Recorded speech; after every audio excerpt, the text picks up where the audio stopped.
And welcome again to another edition of Market Analysis for today, June 12th of 2024. I'm Giovanni Betancourt, analyst, trader, and educator with Vantage Markets. And this is a recording previous to the open of the U.S. session. Well, today all eyes are focused on the Federal Reserve's monetary policy decision later in the day. That'll be around 2 o'clock Eastern time. So stay tuned. Now, with the Fed widely anticipated to hold borrowing costs at a 2-decade high for 7th straight meetings, the focus will shift to a policymaker's quarterly rate projection, known as the dot plot, and Jerome Powell's post-decision press conference. According to the median estimate in a survey, a 41% plurality of economists anticipate the Fed signaling 2 cuts in the closely watched dot plot, while an equal number expect the forecast to indicate just 1 or no cuts at all. It is expected Fed Jerome Powell and company to maintain a position that stresses potential rate cuts remain contingent on the committee seeing further progress made on bringing down price pressures. U.S. rate futures have priced in a 8.8% chance of a 25 basis point rate cut at the conclusion of the Fed's July meeting and a 48.3% chance of a 25 basis point rate cut at September's policy meeting. On the earnings front, California-based semiconductor giant Broadcom is slated to report its Q2 earnings results today, and this could bring some movement to the indices, just as Apple and Oracle came out. Oracle came out, obviously, with great news, and Apple's worldwide conference, developers conference, also is movement of about 7% of Apple helped the Nasdaq, which we have in front of us, move higher and in new all-time highs. On the economic data front, investors will direct their attention to the U.S. consumer inflation report. On average, a forecast that the U.S. May CPI will come in at plus 0.1% month-to-month and 3.4% year-over-year, compared to the previous numbers of plus 0.3% month-over-month and a plus 3.4% year-over-year. So, that being said, if we happen to see that the U.S. core CPI data comes in harder than expected, then sorry about that, harder than expected, then we would probably see a turning on the indices.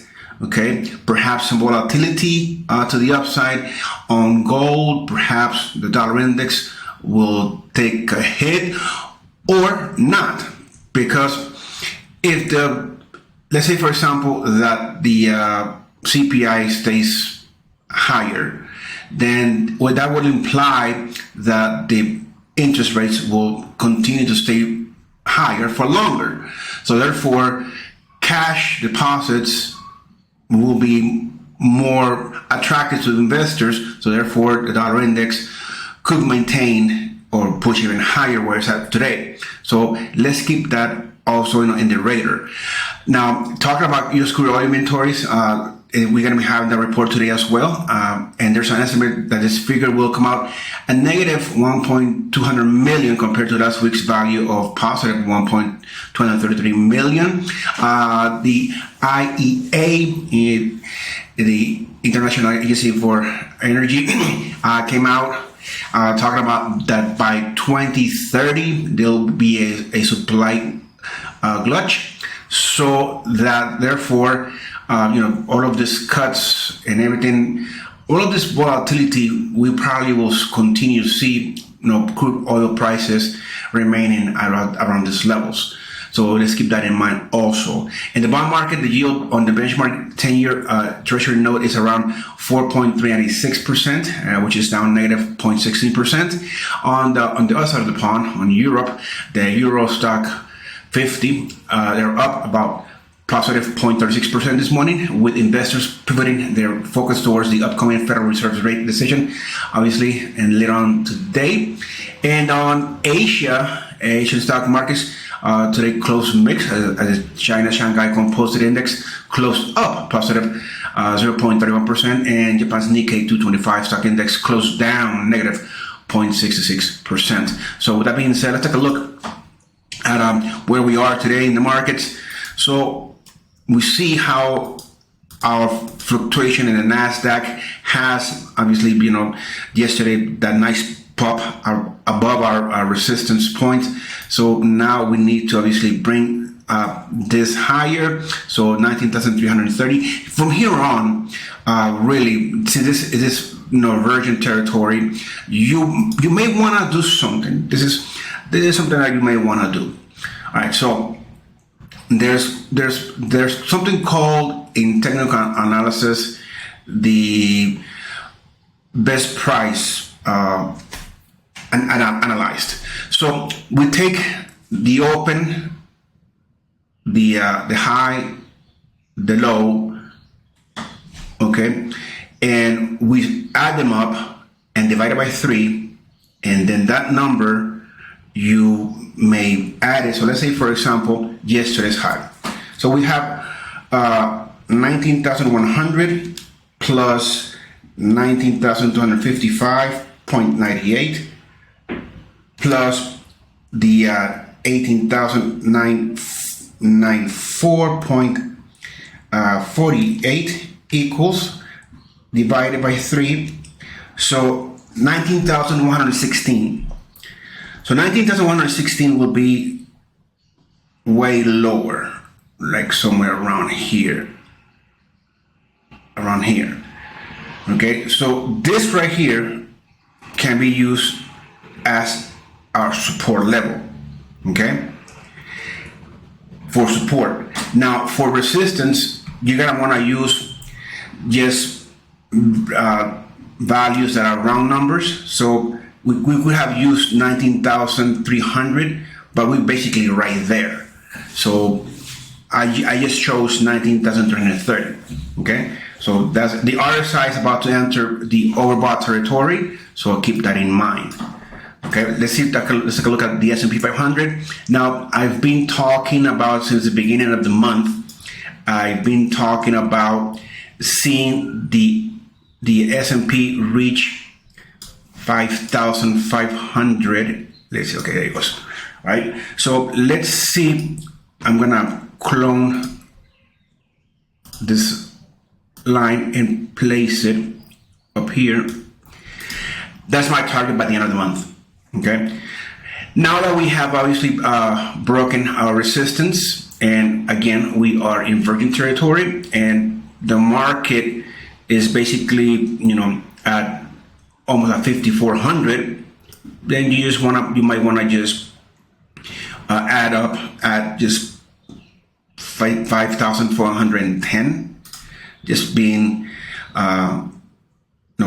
conservative, and let's just use 5,350 because it's kind of gives me a previous lows, the closest lows that we've seen from Friday and Monday. So we can use that, and the RSI is further away from entering overbought territory. So let's see if by the end of the month we'll reach 5,500. Now we have here Dow Jones Industrial. The Dow Jones Industrial hasn't been doing that much of strong fluctuations. I'll take that back. Obviously, yesterday it did fluctuate strongly to the downside, but it recovered somewhat, did close above our support level, so it was violated but not broken, so it's gonna stand still. We are basically looking to recuperate some of those red days, the losses that we might have had yesterday, but still I don't expect the Dow to do much more than just trade sideways. Then crude oil, let's take a look at crude oil. So crude oil, like I said, about the 2030, the IEA, the International Energy Agency, they're saying, by 2030 there will be a supply clutch. So will the prices continues to stay above $70 for the foreseeable future, most likely. Now, will we see prices above 80? That's gonna be, we're getting closer to it, obviously. So that's where I'm gonna place my resistance, $80. Okay. So, and I'm gonna bring up my support to right around $76. Okay, I could have used 77, which that's what I'm gonna use. I'm gonna use 77. Basically, I'm using these two candles right here a lot of weeks also. So by that level, but I'm still being bullish. So I'm still buying crude oil. Nat Gas yesterday had a nice move to the upside. Okay, it did reach our $3 marker that I had previously stated. I'm looking at 310 by the end of the week. Today we've seen that the market did open with a small gap down. Okay, hasn't been closed. So let's see if this is just profit taking. Okay, but usually gap downs, the gaps, depending on direction, will determine the direction of the market.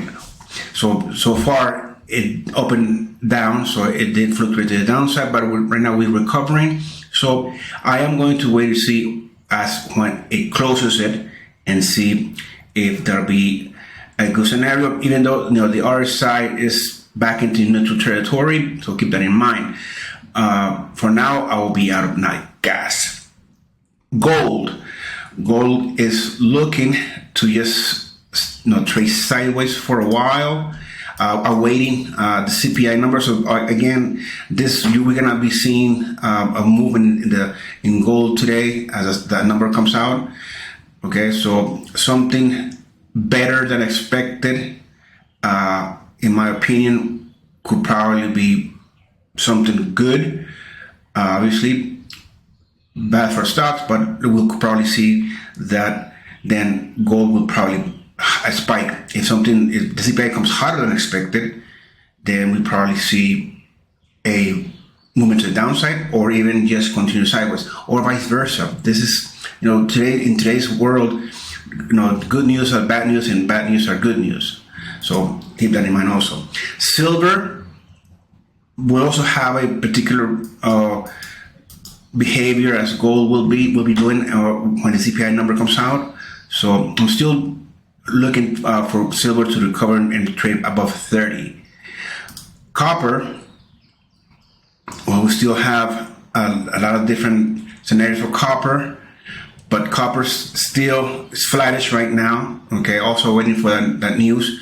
440, if it happens to fluctuate towards 440, I'll wait and see if it'll rebound from here and take a reversal trade. So that's something on the radar for you. And Bitcoin, after having such a strong downside yesterday, it is looking to recover. Let's see if this will help move. Also, this Bitcoin probably move also around the numbers, so keep that in mind. So let's see if it'll recover back to 70. And the currencies, the euro is looking to sustain itself north of 107. Yesterday didn't quite get to that. I didn't take that trade, but at least today we are in balance because we are within yesterday's trading range. Actually, what the open of yesterday was. So let's see if this is a sustained movement to the upside. The resistance 108. Then we have the pound. The pound is looking also creating a nice movement to the upside. So there's more momentum being built behind the pound. So take a nice trade there. And this will obviously also be moving when the CPI number comes out.